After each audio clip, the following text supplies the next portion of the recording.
10 tips menjadi guru kreatif by Namin Abe Ibnu Solihin. 1. Cinta profesi pendidik. Saya yakin kita sudah memahami semua apa itu makna cinta. Nah, dalam mendidik juga diperlukan juga kecintaan kita pada profesi ini. Kreativitas hanya akan tumbuh apabila dalam hati kita sudah tertanam rasa cinta.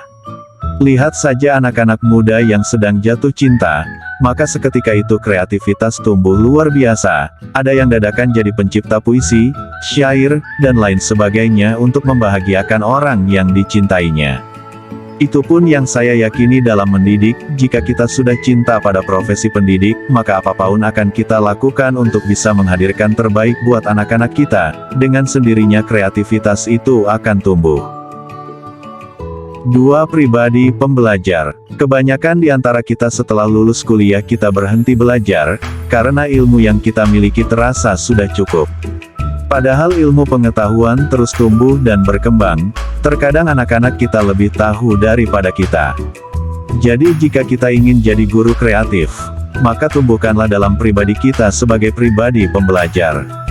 Kita bisa belajar dari siapapun orang-orang yang kita anggap terbaik, bahkan kita juga bisa belajar dari guru-guru yang gagal. Karena kreativitas ini lahir dari hasil inspirasi kita belajar dari lingkungan kita hidup. 3. Berpikir terbuka. Saya sering menemukan di antara guru, ada yang berpikirnya sangat sempit atau alias tidak berpikir terbuka. Tentu sikap ini seperti ini hanya akan membuat jumut dan menimbulkan kesombongan dalam hati.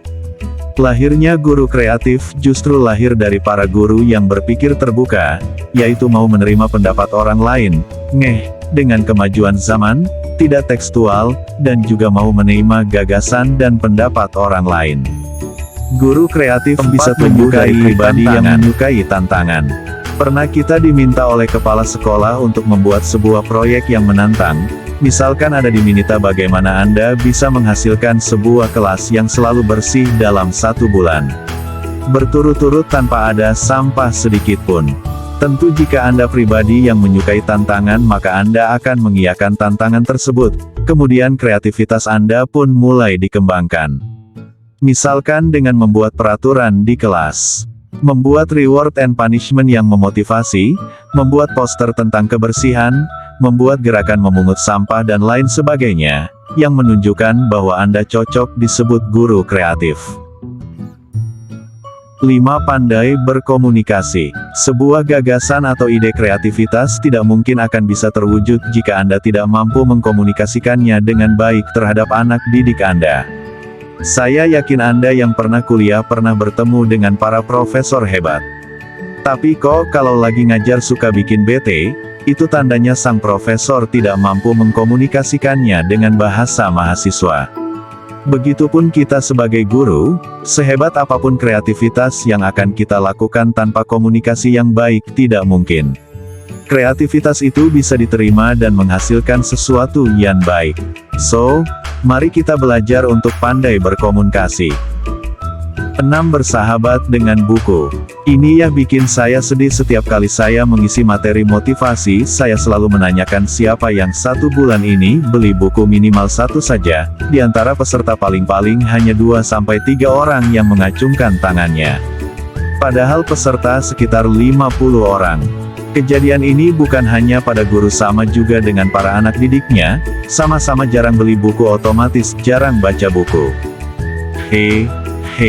Nah, iya kan, bagaimana mau jadi guru kreatif, kalau sumber inspiratif itu tidak pernah dibaca oleh guru, iya kan?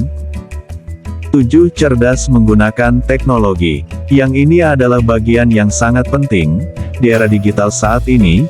Kecerdasan dalam menggunakan teknologi sangat diperlukan, karena kreativitas dengan dukungan teknologi akan semakin lebih baik. Guru di era digital memiliki tugas dan tanggung jawab untuk bisa secara cerdas menggunakan teknologi, bukan hanya sekedar tahu dan punya. Guru kreatif harus bisa memanfaatkan teknologi dengan sebaik-baiknya untuk meningkatkan kualitas dirinya dan anak didiknya. 8. Pandai memanfaatkan keterbatasan. Sering kali kita mendengar banyak di antara kita sebagai guru mengeluh tentang keterbatasan sarana yang kita miliki. Terus itu kita jadikan alasan untuk membela diri, bahwa anak-anak murid saya belum berprestasi karena keterbatasan sarana. Sesungguhnya itu sebuah pernyataan yang tidak 100% benar, karena saya banyak bertemu dengan guru-guru hebat di dunia maya dan mereka tinggal di pedalaman dengan keterbatasan sarana, justru menjadikan mereka belajar lebih kreatif.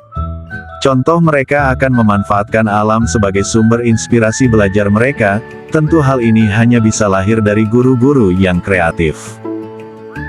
9. Orientasi masa depan. Guru kreatif tidak hanya berpikir untuk hari ini atau besok, tapi guru kreatif berpikir tentang masa depan anak-anak didiknya di masa yang akan datang. Guru kreatif berpikir 20 tahun yang akan datang anak-anak didik saya akan tumbuh seperti apa. Tentu ini semua adalah dampak dari kreativitas sang guru dalam mengajar. Oleh sebab itu sudah seyogyanya apa yang kita berikan kepada anak didik kita adalah pendidikan yang berorientasi pada masa depan. 10. Tumbuhkan religiusitas. Bagian akhir tips menjadi guru kreatif adalah menumbuhkan religiusitas. Hal ini sangat penting. Karena guru kreatif mengajar bukan hanya untuk melahirkan murid-murid yang cerdas tapi juga melahirkan murid-murid yang berakhlak. Demikian, tips dari saya, benar-benar asli dari saya bukan dari para ahli, semoga bermanfaat.